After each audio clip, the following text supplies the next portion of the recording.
패스트트랙 법안을 놓고 정치권이 다투고 있는 와중에 이른바 김기현 전 울산시장 측근 비리 의혹을 둘러싼 청와대 하명 수사 논란을 놓고도 여야가 거세게 충돌하고 있습니다. 더불어민주당은 검찰이 계속 불공정하게 수사를 하면 특검을 도입하겠다고 으름장을 놨고, 자유한국당은 당시 청와대 핵심 인사들을 검찰에 무더기 고발했습니다. 최기성 기자의 보도입니다. 민주당은 김기현 전 울산시장의 측근 비리가 이번 사안의 본질이라며 청와대 하명 수사 의혹으로 부르는 것 자체가 잘못이라고 반박했습니다. 검찰이 청와대가 죄를 지었다는 느낌을 주기 위해 정치적 의도를 갖고 사건을 만들고 있다며 직접 울산 사건이라고 이름을 짓기도 했습니다. 당장 특검을 도입하자는 당 내부 요구에는 일단 선을 그었지만 검찰이 계속 불공정하게 수사를 하면 언제든 추진할 수 있다고 경고했습니다. 특히 문제가 됐던 김기현 전 울산시장에 대한 비리 사건에 대해서 원점에서 다시 재수사할 필요가 있지 않나. 또 검찰이 의도적으로 패스트트랙 사건을 끌고 있는 것 아니냐며 하루빨리 수사 결과를 내놓으라고 요구했습니다. 검찰총장이 국감에 출석해 위정을 한 것입니까? 아니면 검사들이 검찰개혁 법안과 거래를 하기에 항명을 하는 것입니까?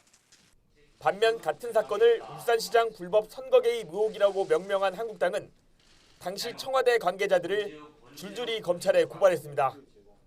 문재인 대통령의 친구인 송철호 울산시장 당선을 위해 경쟁자였던 임동호 전 민주당 최고위원에게 청와대가 불법적으로 자리를 제한한 것이라는 주장인데, 임종석 전 대통령 비서실장과 조국 전 민정수석, 한병도 전 정무수석까지 모두 8명을 고발 대상에 올렸습니다. 울산시장 선거의 전체를 권력의 핵심부에서 총괄적으로 선거 개입을 했다. 이것은 충격적이고 민주주의 파괴와 헌정 질서 유린. 사실이라면 중대한 선거법 위반이라며 문 대통령을 직접 겨냥하는 발언도 쏟아냈습니다.